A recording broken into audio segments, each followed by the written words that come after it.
Very good morning to all of you. नमस्कार कुमार पाठक। सो आज का जो हमारा टॉपिक कल से जो चल रहा था क्या था अपना सेंटेंस। सेंटेंस का जो टॉपिक था सेंटेंस का जो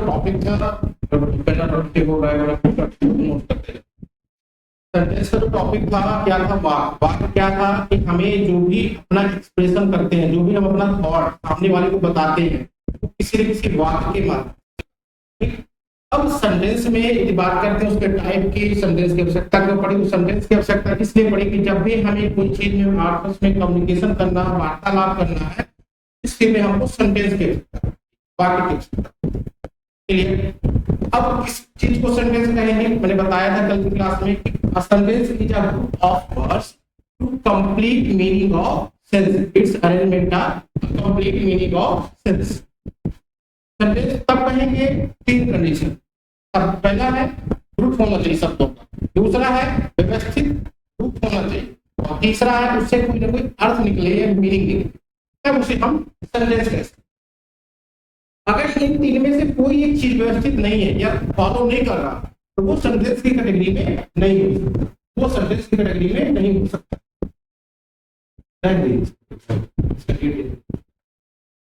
तो यदि बात करते हैं सेंटेंस का, तो सबसे पहले हमारा जो ऑप्शन आएगा तो पहला क्या है कंडीशन, सेंटेंस ऑफ वर्ड्स होना चाहिए, यही था कल की रिकॉर्डिंग। दूसरा क्या है, वर्ड का अरेंजमेंट होना चाहिए, और तीसरा था हमारी कंडीशन मीनिंग निकले, कोई अर्थ निकले, तब उसे हम सेंटेंस कहते हैं। क्लियर? अब हमने कल भी डिस्कस किया था kinds of sentence, kinds of sentence, sentence के प्रकार। तो मैंने बताया था दो प्रकार से होते हैं देखा जाए सेंटेंस। पहला था according to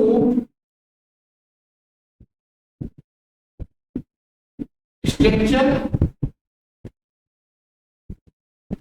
according to structure, और दूसरा मैंने बताया था आपको अकॉर्डिंग टू क्या था बेटा,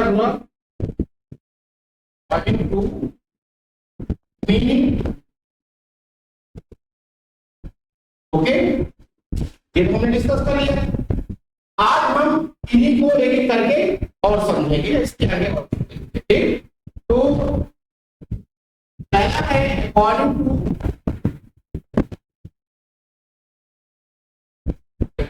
टू स्ट्रक्चर,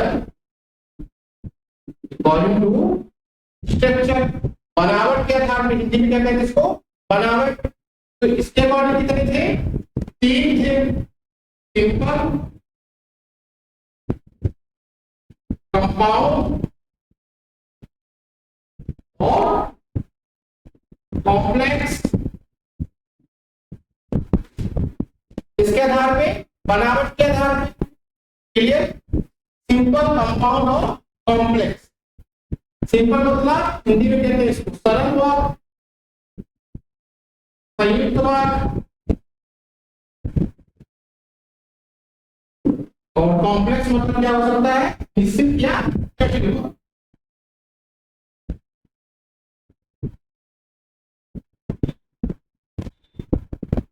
यदि हमें ग्रामर की बात करते हैं तो इंग्लिश के लिए जिसको ग्रामर आती है तो हिंदी ग्रामर ऑटोमेटिक साथ ही साथ हम कवर करने की कोशिश कर रहे हैं। मतलब जो भी ग्रामर हम पढ़ रहे हैं इंग्लिश की पढ़ रहे हैं, पर साथ ही साथ इसका हिंदी में भी उपयोगिता है। हिंदी में भी, इंग्लिश में सेंटेंस कहते हैं तो हिंदी में क्या कहते हैं, वाक्य कहते हैं। ठीक, आज हम इन तीनों में से एक एक करके डिस्कस करने की कोशिश करते हैं।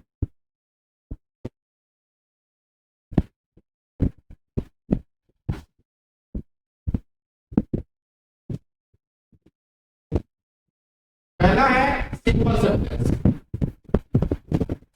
Simple sentence. सिंपल सेंटेंस कह सकते हैं a simple sentence is contain a small thought, simple sentence is contain a small thought, या कह सकते हैं बेसिक सेंटेंस। सिंपल सेंटेंस दूसरे शब्दों में कह सकते हैं एक ही line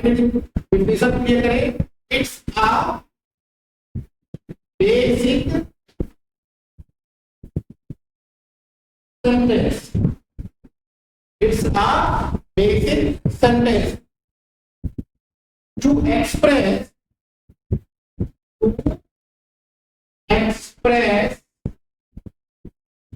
a complete thought, a complete thought. Clear? बहुत सरल बात, काम सिंपल मतलब क्या होगा? सरल बात। क्योंकि जैसे कि बात करें, मेरा नाम विलास पाठक, सरल बात हुआ। वह यहाँ आया, सरल बात हुआ। आज हम स्कूल गए, सरल बात हुआ। ठीक? Today I am going to school, मैं आज जा रहा हूँ, सरल बात हो गया। जो कि सरल हो, एकदम पढ़ने के बाद आपको समझ में आएगा, बहुत ही सिंपल बात। इतना क्लियर? अब कोई भी सेंटेंस होगा, ध्यान रखना बेटे, यहाँ पे थोड़ी पॉइंट नहीं पड़ेगा। कोई भी सेंटेंस होगा कई चीजों को लेकर बनेगा। तो एक ही चीज है, वो बनेगा पार्ट ऑफ स्पीच। इनका उपयोग होगा सेंटेंस में। पार्ट ऑफ स्पीच में पार्ट होते हैं, noun, pronoun, objective, adverb, interjection, conjunction, है ना? ये उपयोग हो गया, पढ़ेंगे। और आर्टिकल का उपयोग होगा सेंटेंस में, बेसिकली। क्लियर? इतना होगा। अब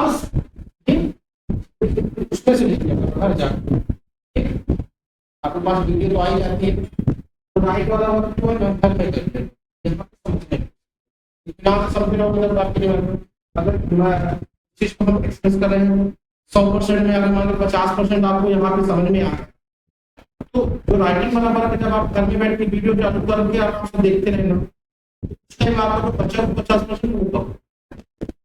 अभी आपका दिमाग का लिखने में रहता है, लिख ले, फिर ये तब होती है जब हमारे पास एक बार पढ़ा देंगे टीचर, तो दोबारा हमें न मिलेगा, तो लिखिए तुरंत। तो जब हमको पता है कि इसका पूरा कंटेंट मिल जाना, पहले समझ।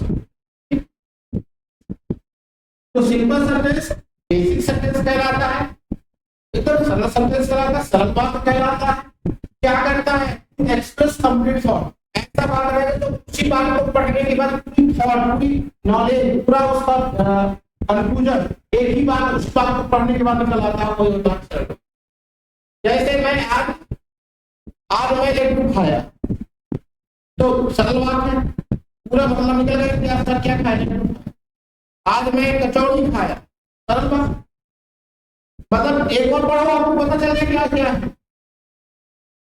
तो इस प्रकार के बात का मतलब होता है कि एक बेसिक सेंटेंस कहलाता है जो कि एक्सप्रेस करता है पूरे थॉट को, व्यक्ति के अभिव्यक्ति के, जो भी हम सेंटेंस का मतलब ये होता है कम्युनिकेट करना। मैंने कल यही बताया था कि सजीव जो भी होगा, इंसान हो, जंतु हो, जीव हो, सब बात करते हैं अपनी भाषा, सबकी भाषा होती है। हर सजीव की, सजीव यदि है तो कुछ न कुछ वो समझता है। करने का मतलब नहीं वो बोलने का कभी बात, इशारा भी बहुत बड़ी जो बताया कि इशारा भी होता, मॉक एक्टिंग, वो भी तरीका है किसी पर्टिकुलर चीज को अभिव्यक्त करने के लिए। तो सेंटेंस में जब हम सेंटेंस बनाएंगे तो हमें पार्ट ऑफ स्पीच की आवश्यकता पड़ेगी। पार्ट ऑफ स्पीच में आपके जो पार्ट टर्म्स है वो पूरे, ठीक, और आर्टिकल की आवश्यकता पड़ेगी। आर्टिकल मतलब आपके जो ए, एन और द, ये तीन होते हैं, इनके अंतर्गत जो पार्ट है वो। आर्टिकल की बात करें तो आर्टिकल दो होते हैं, डेफिनिट और इंडेफिनिट। तब एक सेंटेंस बनेगा। ठीक, अब बात करते हैं सेंटेंस बनाने के लिए स्ट्रक्चर कैसे होगा, उसमें समझ सकते हो स्ट्रक्चर, मतलब कोई भी एक बात का स्ट्रक्चर कैसे होता है। तो देखो बेटा ध्यान से समझना, सबसे पहले आता है सब्जेक्ट, सबसे पहले आता है सब्जेक्ट, सब्जेक्ट के बाद आता है वर्ब,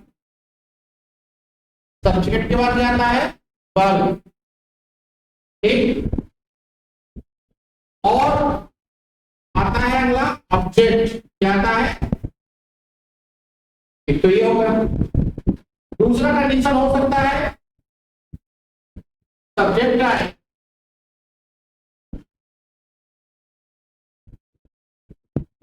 हेल्पिंग वर्ब है, मेन वर्ब है, ऑब्जेक्ट है, अदर वर्ब, वो मतलब अदर वर्ब और भी सब। दूसरी कंडीशन ये हो सकती। अगला क्या हो सकता है, हो सकता है ऑब्जेक्ट पहले आ जाए, हेल्पिंग वर्ब, मेन वर्ब और सब्जेक्ट बाद में आए, ऐसे ही हो सकता है। क्लियर? ये सब तरीके शॉर्टकट में सब्जेक्ट मतलब होता है कर्ता, हिंदी में सब्जेक्ट को क्या कहते हैं, कर्ता। वर्ब क्या कहते हैं, क्रिया। ऑब्जेक्ट क्या कहते हैं, वर्ब। सेम वही चीज सब्जेक्ट हेल्पिंग वर्ब को कहते हैं, हेल्पिंग वर्ब को क्या कहते हैं, सहायक क्रिया।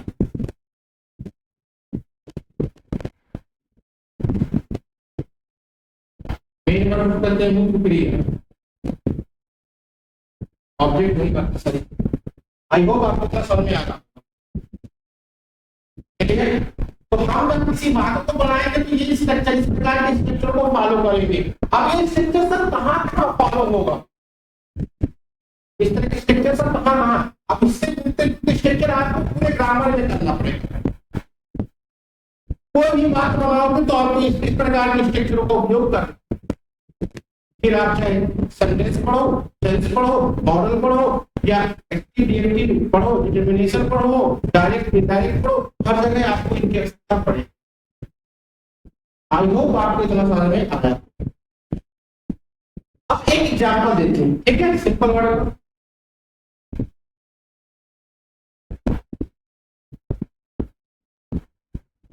The train was late. The train was late. The train was late. अब बताओ ये क्या एक सेंटेंस है कि नहीं। पहले तो ये है, ये जो है एक वहां से लेकर पढ़ा है यहाँ तक, इसे सेंटेंस की कैटेगरी में हम क्या रख सकते हैं कि नहीं। अनुराग बताओ, सेंटेंस की परिभाषा याद करो तुरंत दिमाग में, कंफ्यूजन मत हो। सेंटेंस की परिभाषा क्या है, तीन नियम। सेंटेंस की क्या है, तीन नियम। शब्दों का समूह, वर्ड होना चाहिए, ग्रुप होना चाहिए। देखो क्या इसमें ग्रुप है, शब्द कितने शब्द है, one word, two word, three word, four word. तो पहला रूल तो क्लियर है, ग्रुप ऑफ वर्ड है। दूसरा रूल क्या है, अरेंजमेंट होना चाहिए। अरेंजमेंट का मतलब होता है व्यवस्थित होना। व्यवस्थित होना मतलब कि वही जो नियम बताया ना इससे पहले, सब्जेक्ट ऑब्जेक्ट वगैरह वगैरह, उसको फॉलो करें। तो सब्जेक्ट आया, वर्ब आया, ऑब्जेक्ट आया, ठीक। तीसरा है होता है, मतलब ये दूसरा तो हो गया अरेंजमेंट भी है। अब तीसरा है मीनिंग, अर्थ क्या निकल रहा है, क्या अर्थ निकल रहा है, तुम बताओ। तो ट्रेन वाज लेट है तो है नहीं।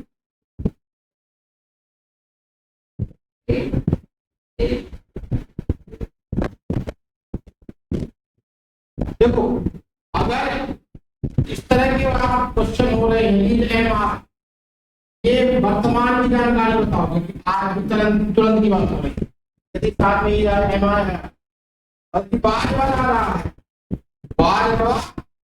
बाद तो जो कार्य हो चुका है की बात हो रही है, मतलब कि पास्ट की बात हो रही है। अगर इससे इधर उधर नहीं बात में शब्द आ रहा है, ठीक। और यदि आपका है या मैं आता हूं तो फ्यूचर की बात होगी, भविष्य की बात होगी। विल आता है तो फ्यूचर की बात हो सकती है। तो देखो बॉल कहां पे आया है, तो जो बॉल है तो क्या हो सकता है, पास्ट की बात, मतलब जो बात हो चुका है, पूरा हो चुका। तो the train was late, train क्या थी, लेट थी। ट्रेन क्या थी, लेट थी।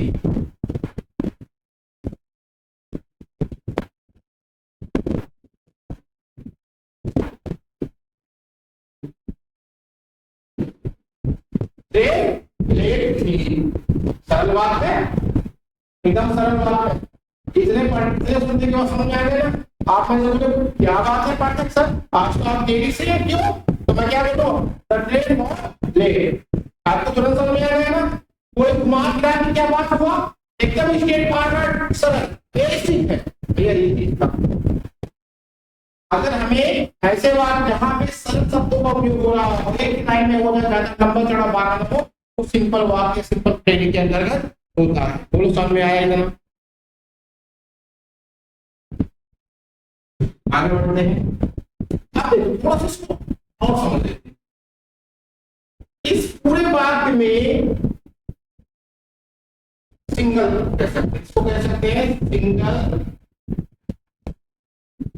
Single sentence. क्या कह सकते हैं? Single sentence. इसी में प्रिंसिपल, इसी को हम कह सकते हैं प्रिंसिपल या प्रिंसिपल क्लॉज। क्लॉज हो नहीं सकता क्योंकि क्लॉज नहीं है, क्लॉज नहीं यूज करेंगे, प्रिंसिपल प्रमुख वाक्य एक ही होता।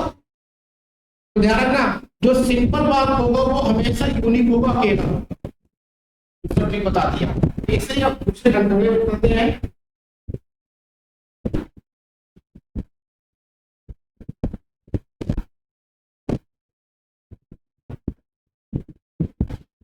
Compound sentence. कंपाउंड का मतलब क्या होता है? संयुक्त। कंपाउंड का मतलब क्या होता है? संयुक्त। इसको पहचानने का सीधा सरल तरीका है, इसमें दो या दो से अधिक वाक्य हो सकते हैं। कंपाउंड का मतलब क्या हुआ? दो या दो से अधिक वाक्य कह सकते हैं या उपवाक्य भी कह सकते हैं। उपवाक्य,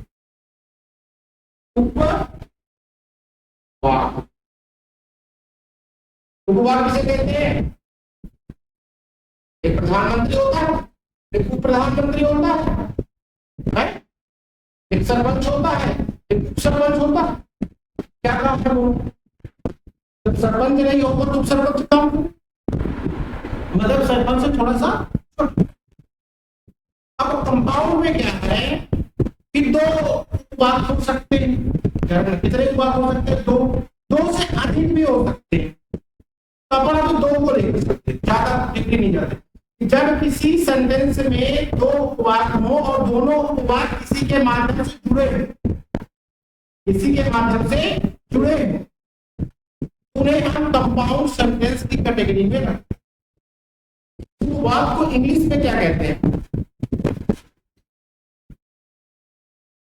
उपवाक्य को इंग्लिश में कहते हैं क्लॉजेस। क्लॉज मतलब होता है उपवाक्य, सेंटेंस मतलब वाक्य, क्लॉज मतलब याद रहेगा। एग्जांपल करते इसकी सीधे सीधे, जैसे अगर एग्जांपल करें, आई वेटेड फॉर द बस, आई waited for the bus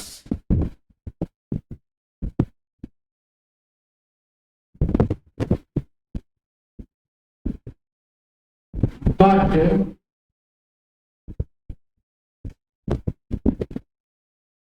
it was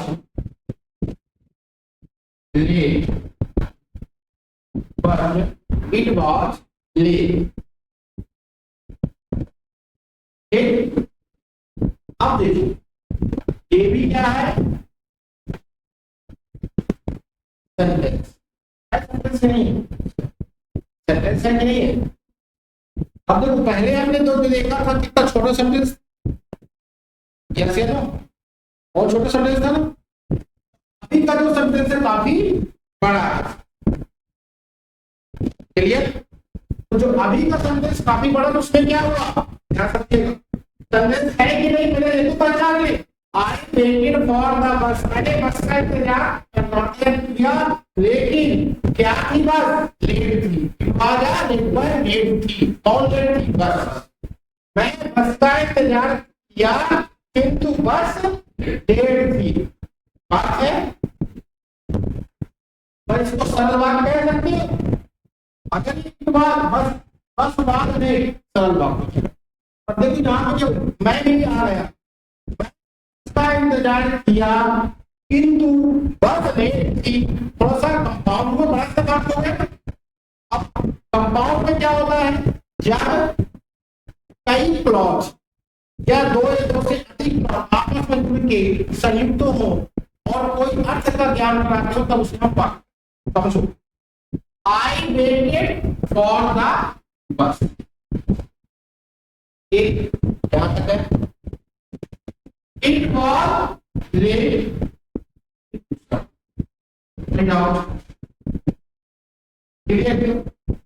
तो बेटा ये जो है एक बना क्लॉज 1 और ये बना क्लॉज, ये बना क्लॉज ए और ये बना क्लॉज 2। कोई डाउट यहां तक? और जब दो या दो से अधिक उत्पादों या दो उत्पादों को आपस में जोड़ा जाता है, मर्ज किया जाता है, तो मर्ज करने के लिए एक ऐसा चीज चाहिए। तो इस प्रकार के वर्ड होते हैं, वट हुआ, एंड हुआ, एक्ट हुआ। इन्हें कहते क्या है? कंजंक्शन। क्या कहते हैं? कंजंक्शन। कंजंक्शन किसके है? Part of speech. बताया था शुरुआत में, पार्ट ऑफ स्पीच के सकता पड़ेगा। I waited for the bus. I मतलब मैं। अब ये I क्या नाउन की प्रोनाउन? प्रोनाउन। यस, नाउन का तो मतलब होता है जिसमें किसी चीज का नाम हो। अगर मैं बोलूं Abhilash perfect weighted for the बस, तो नाउन हुआ। ठीक, सीलिंग फैन उषा कंपनी का, उषा कंपनी क्या हुआ? अगर मैं बोलूं that is a two view का स्मार्ट पैनल, नाम बता दी। तो जब कभी किसी वस्तु, जगह, स्थान का नाम आता हो, डायरेक्ट नाम, पर जब किसी चीज का नाम ना पता तो नाम उसके जगह ऐसा शब्द है, समझना। जब हमें किसी पर्टिकुलर चीज वस्तु का नाम नहीं पता हो किंतु उपयोग करना है, उसके स्थान में प्रोनाउन यूज होता है। जैसे आपका नाम करुण, मैं जानता हूं, मैं बोला करुण प्लीज कम हियर, एक वर्ड हो गया। पर अगर मान लो कोई दूसरा व्यक्ति बैठा है, वो आपका नाम नहीं जानता, आपको बताना चाहता, तो क्या बताएगा? यस यू कब का, तो आप तीन में से बोलेगा सर और मी, नो यस यू, नाम तो पता नहीं।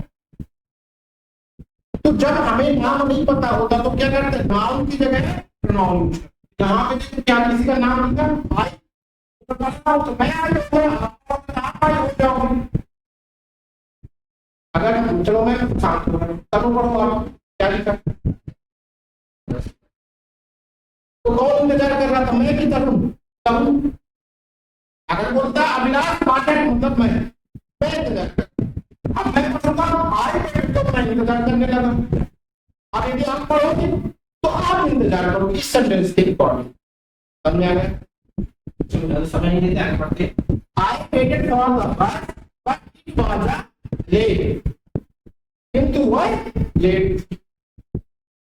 तो इस पूरे भाग को दो भाग में डिवाइड किया गया, C1 और C2, क्लॉज 1 और क्लॉज 2, और दोनों को जोड़ दिया गया कंजंक्शन के माध्यम से। अब इसको हम क्या कहेंगे? सेंटेंस कहेंगे कि नहीं? तो हाँ भैया सेंटेंस कहेंगे, क्योंकि ये ग्रुप ऑफ शब्द है, 1 2 3 4 5 6 7 ये सारे वर्ड हैं, ग्रुप है। शब्द का व्यवस्थित है यहाँ सब सब्जेक्ट रिकॉर्डिंग सब कुछ, सब सब्जेक्ट वर्ब ऑब्जेक्ट ऐसा चला तो अर्थ निकल रहा है, भाषा अर्थ निकल रहा है। मैं इंतजार कर किंतु बस लेट थी, मैंने इंतजार किया किंतु बस लेट। तो इस प्रकार के जो सेंटेंस मिलेंगे, वाक्य मिलेंगे, उन्हें कहेंगे बेटा कंपाउंड।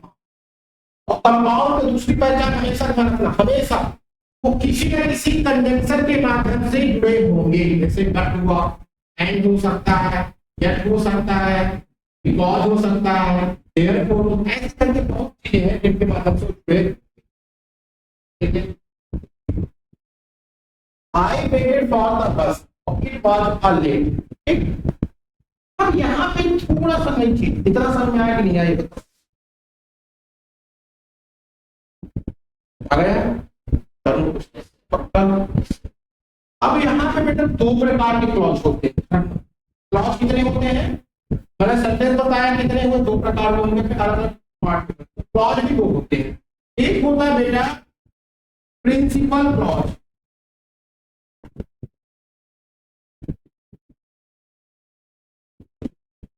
ठीक, और दूसरा होता है डिपेंडेंट क्लॉज।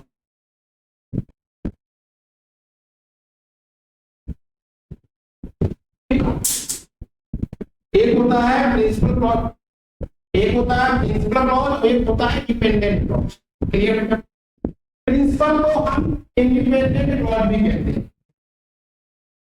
ठीक, आई वेटेड फॉर द बस, यहाँ पे ये वाला जो है आपका प्रिंसिपल क्लॉज, ये वाला क्या है?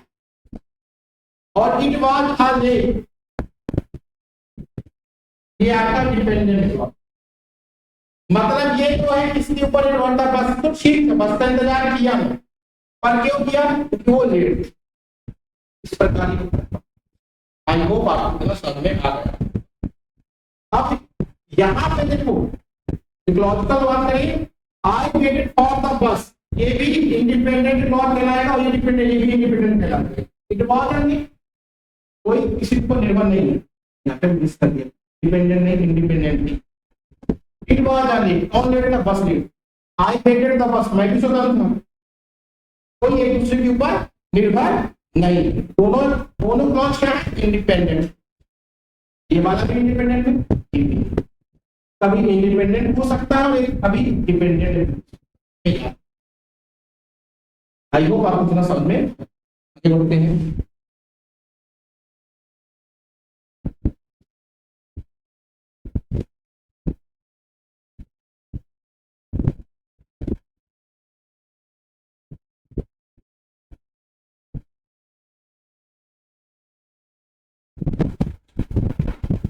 कॉम्प्लेक्स बड़ा इजीली है, परेशान होने की आवश्यकता नहीं है, इसको सीधे सीधे क्या होता है?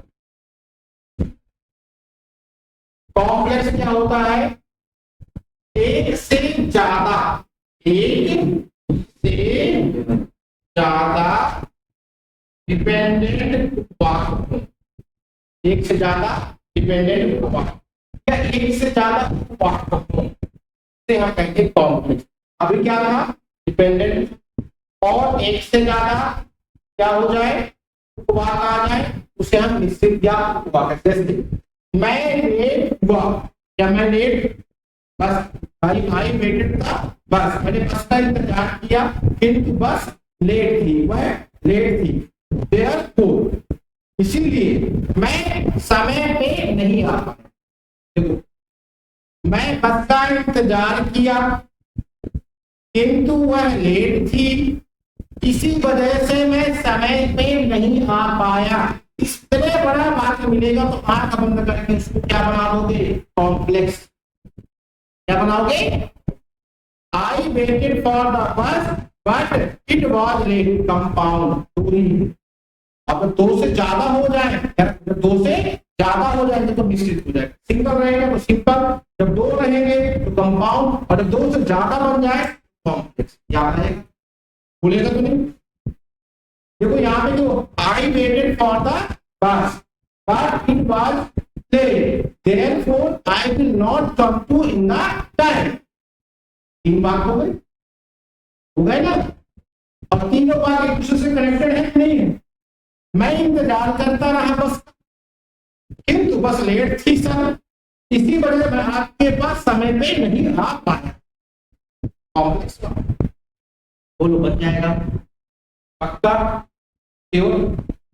इसके आगे हम तीसरा जो पार्ट था हमारा, सेकेंड पार्ट, करूँ समझ में आया बेटा इतना कि नहीं आया?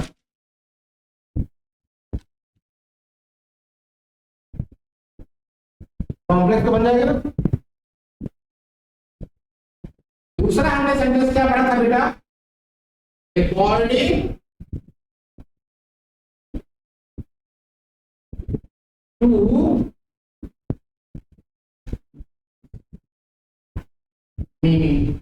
अर्थ के आधार पे, एक है ना, कल यही पढ़े थे।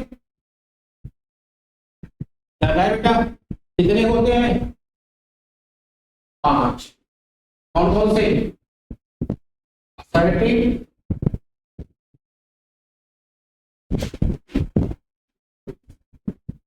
Imperative,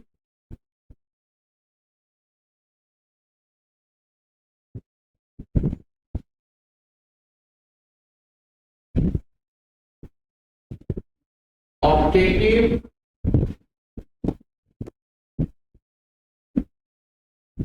interrogative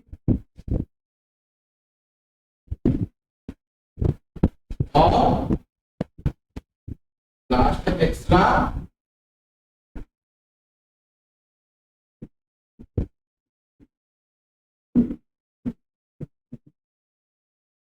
exclamation. Sentence part कितने? 2 प्रकार, बनावट के आधार पे, अर्थ के आधार। बनावट के आधार पे 3, सिंपल, कंपाउंड, कॉम्प्लेक्स। बनावट का कैसे? तो घर तो बहुत छोटा है, सिंपल है। अरे उसका घर तो डबल फ्लोर में है, कंपाउंड। अरे उसका घर तो 4 फ्लोर में, लॉजिकल एकदम, हर चीज हमारे तो बनावट को, उसके घर का बनावट कैसा है? सिंपल है। अरे उसका घर का बनावट डबल स्टोरी में है। अरे उसका घर का बनावट अलग ही है, अजीब सा घर है अभी। तो ये तो बना, इसी प्रकार सेंटेंस में बनावट, बनावट मतलब बनाने के आधार, अर्थ के आधार।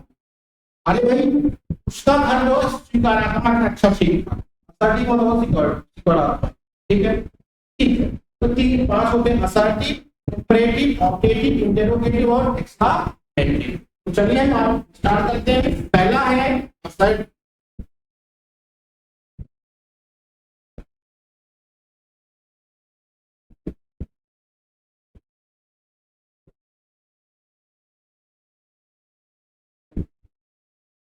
असर्टिव सेंटेंस, असर्टिव सेंटेंस मतलब होता है हिंदी में स्वीकारात्मक वाक्य, स्वीकारात्मक वाक्य। अब यदि हम बात करते हैं डिफिनीशन की, सब कुछ सरल शब्दों में,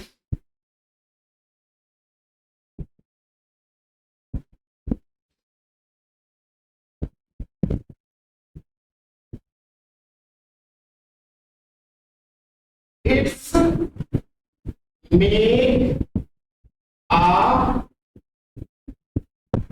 assertion, it's make a assertion, it's make a assertion to need a fact or it is। दूसरे शब्दों में सीधे सीधे ऐसे समझे, ऐसा बात, अर्थ के आधार पर बता रहे, अर्थ मतलब हर बात का आप कुछ ना कुछ मतलब। असर्टिव का मतलब हिंदी में ही बात करें इसको कहते हैं स्वीकारात्मक, क्या कहते हैं?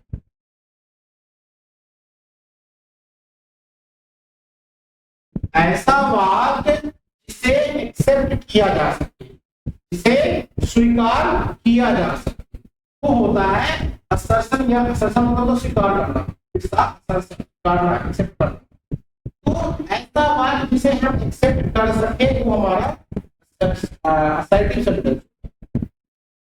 अब बात 2 प्रकार की हो सकती है, या तो पॉजिटिव होगा या तो नेगेटिव होगा। एग्जांपल का तुरंत समझो, या तो पॉजिटिव होगा या तो नेगेटिव होगा। जैसे एग्जांपल करते हैं,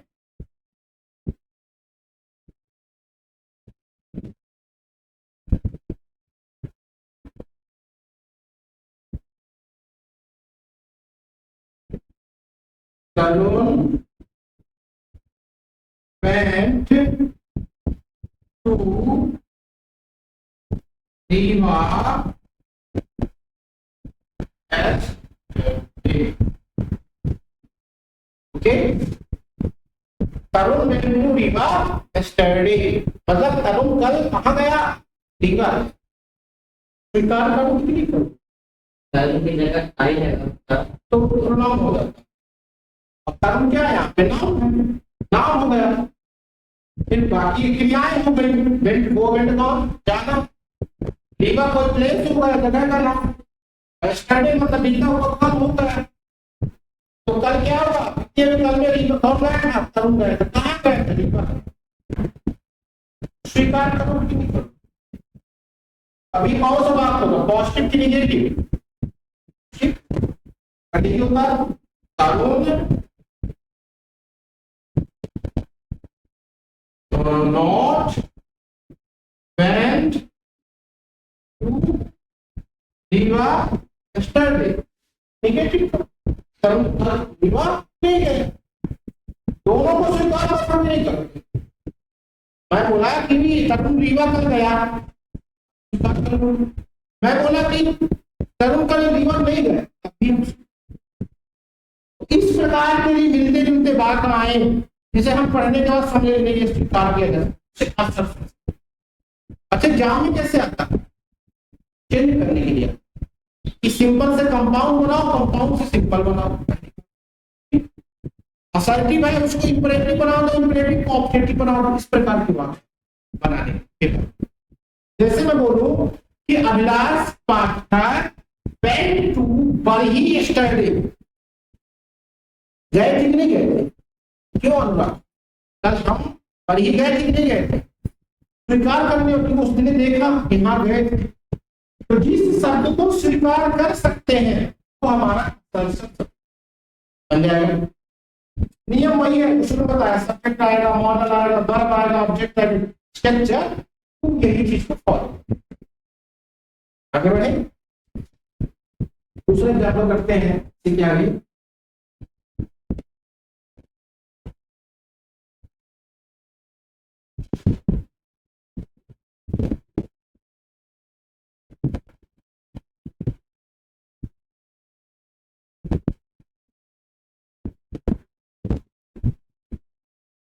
Aniket is not living. Aniket is not living in Barahi. In Barahi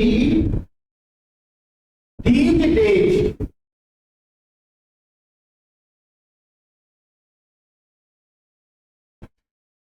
एक वाक्य है, वाक्य है। आफ्टर ऑल इसको क्या कहोगे? सेंटेंस कहोगे कि नहीं कहोगे? अब छोड़ दो, स्वीकार स्वीकार। पहली बात इसको क्या कहोगे? वाक्य है कि नहीं? वाक्य की परिभाषा है कि नहीं इसमें? वाक्य मतलब शब्दों को खूब सारा समूह।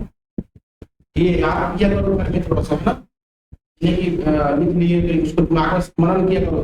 जब आप रात में सोते भी हो ना, तो दुनिया भर की चीजें बस सोचो, जो पढ़ाई है उसके बारे में सिर्फ सोचो, वो आपको कभी नहीं भूलेगा। मैं कंप्यूटर साइंस का टीचर हूँ, फिजिक्स का टीचर।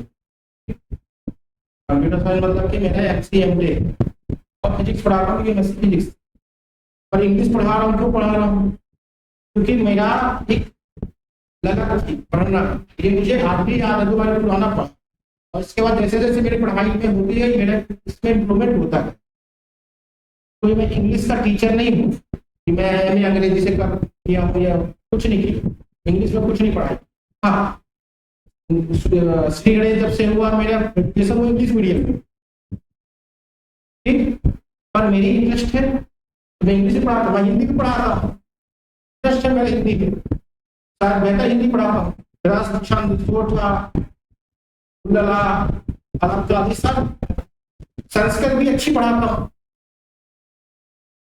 मैं संस्कृत भी अच्छी पढ़ाता हूँ। तो यहाँ पे ये मायने नहीं रखता है कि आप किसी पर्टिकुलर चीज के टीचर हो, तभी आपका इंटरेस्ट है, और इंटरेस्ट तब लगता है जब आप खूब सारा अध्ययन करो, तो सेल्फ स्टडी करो, तो ऑटोमेटिक आप मास्टर कहलाओ। ये जो नहीं होता जो पढ़ाता है मास्टर, मास्टर आप ही है, आप स्टडी कर लो किसी चीज का। ठीक? चलो, पहली कंडीशन शब्दों का ग्रुप है तो सेंटेंस है। क्या है? ग्रुप तो है, व्यवस्थित है, व्यवस्थित भी है, मतलब निकल रहा है। इसलिए क्या है ये? Aniket is not living in Barhi these day. Aniket इस समय बरही में नहीं रह रहा। अनिकेत इस समय बरही में नहीं रह रहा। अब बताओ, इस प्रकार के बात को स्वीकार करेंगे कि अस्वीकार? स्वीकार भी करेंगे कि भाई हो सकता है अनिकेत तो बरही में था पर इस समय कहीं चला गया होगा। तो स्वीकारात्मक, तो स्वीकारात्मक क्या हो? दो हो सकती है, तो पॉजिटिव है तो ये कौन सा भाग कहलाएगा? निगेटिव। कौन सा कहलाएगा? बन जाएगा। कोई जाओ थक जाओ तो बताना। अगला सीधे पॉइंट रखते हैं। सेकेंड है हमारा इंटरोगेटिव। कौन है बेटा?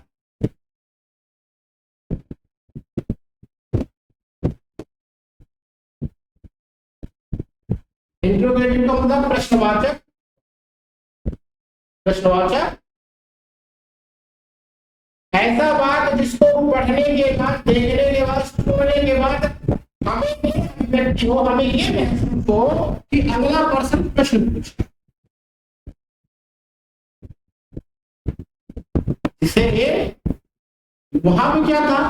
स्वीकार करने वाली बात। यहाँ पर इस समय वो नहीं रह रहा, इस समय वो वहां गया, स्वीकार करने। और ऐसा वक्त मिलेगा जिससे हमें ये एहसास होता हो कि कोई व्यक्ति हमसे प्रश्न कर रहा हो। क्या कर रहा हो? तो उस स्थिति में उसको क्या बोलेंगे? इंटेरोगेटिव। क्या बोलेंगे? क्लियर? देख लो थोड़ा सा, इसको समझ लो। अब देखो, इंटेरोगेटिव दो प्रकार के होते हैं।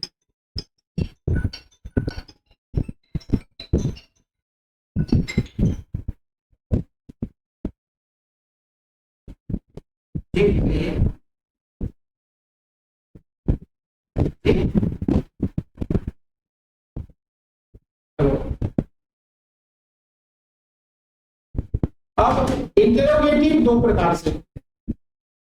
कितने? शायद आप अभी सुन रहे होंगे, मास्टर अच्छी दो प्रकार का। इंटेरोगेटिव मतलब प्रश्न। इंटेरोगेटिव मतलब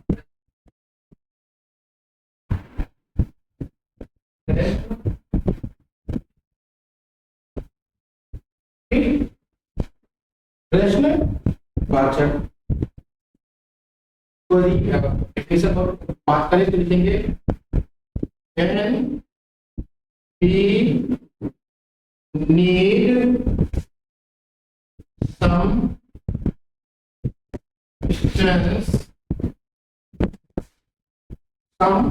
questions, be used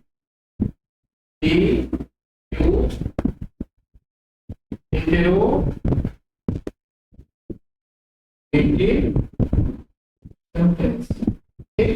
जब हमें कुछ या जब हमें आवश्यकता हो कुछ क्वेश्चन की या कुछ क्वेश्चन पूछने की, तो उसे हम प्रश्नवाचक वाक्य कहेंगे। दो प्रकार के कैसे होते हैं, सब समझ आ रहा बेटा? पहला होता है यस नो की कैटेगरी का। पहला होता है यस अथवा।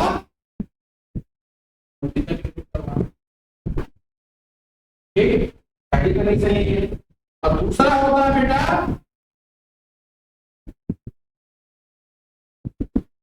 WH words.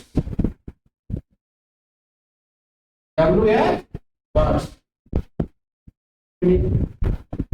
अब कैसे यार WH वर्ड्स समझो। अगर आपसे मैं पूछूं आपने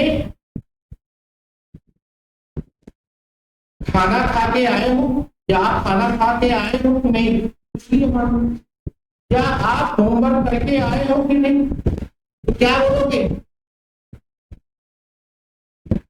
पूछा आपसे डू यू डन होमवर्क, आप क्या जवाब दोगे? तो यस या तो समझ में आ गया ना? ऐसा बात में प्रश्न करता, क्वेश्चन पूछे और उसका आंसर हाँ या तो ना में हो, उस प्रकार की बात को करेंगे, तो भूलेगा, कभी भी नहीं भूलेगा। कभी कभी होता ना, हम बोल नहीं पाते तो क्या करते हैं, ये भी है ना, अभिव्यक्ति है। अगर मैं नहीं बोलना चाहता, नहीं बोलना चाहता, क्या बोलूंगा? सर से मौके थे, मौके थी। तो यहां पे भी वही चीज है, जहां पे हमें इस पर्टिकुलर क्वेश्चन को हाँ या ना में जवाब देना हो, तो उस प्रकार का करेंगे जैसे तो बन जाएगा। दूसरा, जहां पे कोई प्रश्न पूछा जाए जो डब्ल्यू से शुरू होने वाले वर्ड आए, जैसे कौन से part, where,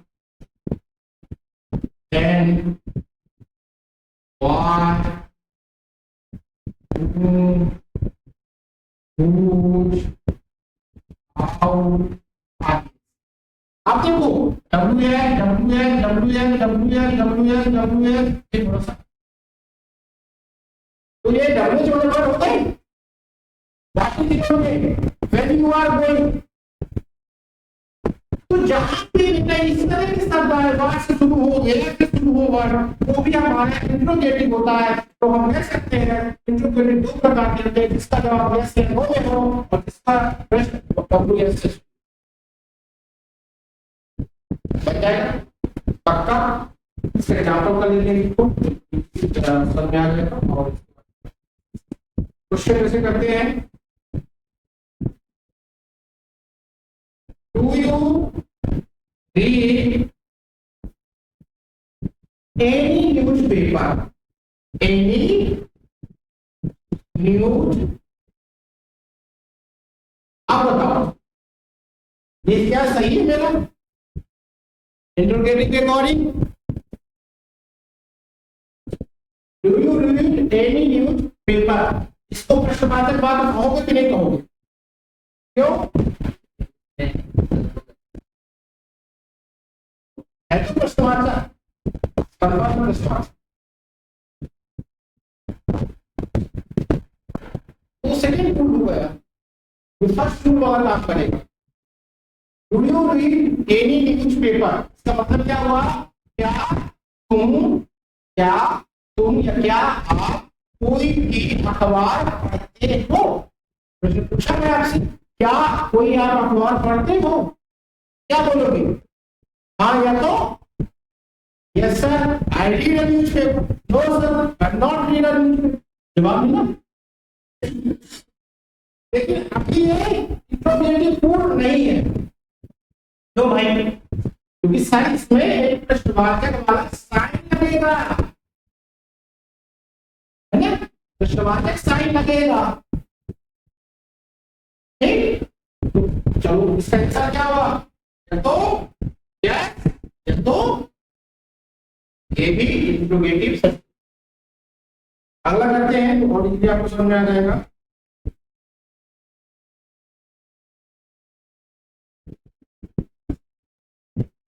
Is that your pen? आप बताओ, Is that your pen? इसका मतलब क्या हुआ? क्या ये तुम्हारी कलम है? तो जवाब कैसे दोगे? ये तो यस या तो नो। ये फर्स्ट वाली कैटेगरी का इंट्रोगेटिव इस प्रकार से आता है। आई होप आपको इतना समझ में। सेकेंड कैटेगरी सीधे मूव करते हैं।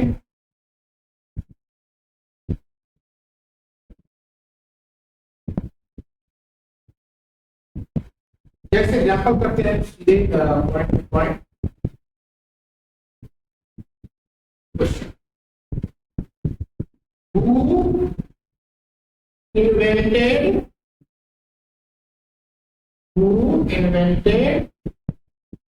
the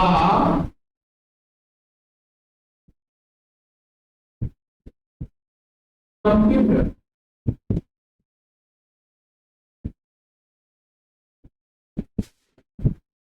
डब्ल्यू से शुरू हुआ। कंप्यूटर कौन इन्वेंट किया? बोलेंगे चार्ल्स बेबेज। मिल गया आंसर। डब्ल्यू से शुरू हुआ। जैसे दूसरे एग्जाम्पल करते हैं,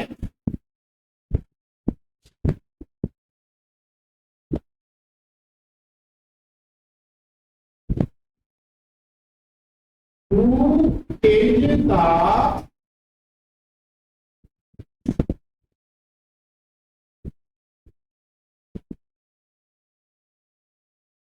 who is the PM of India?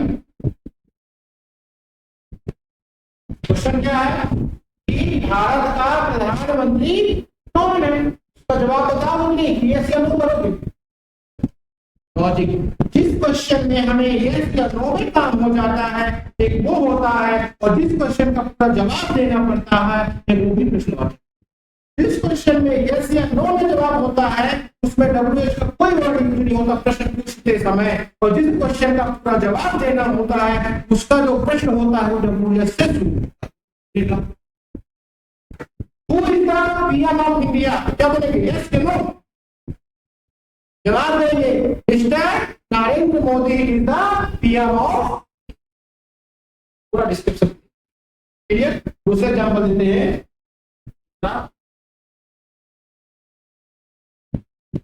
What is your name?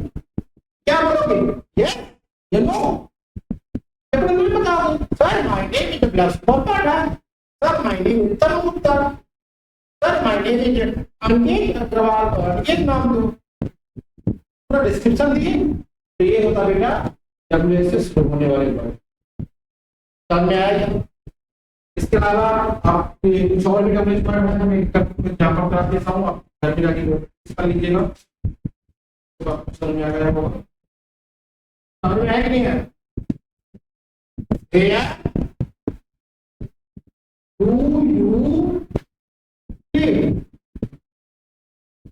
Question ये है, आप कहाँ रहते हो? क्या बोलोगे, यस या नो? जवाब दोगे ना, सर आईडी पर, सर आईडी पर नहीं।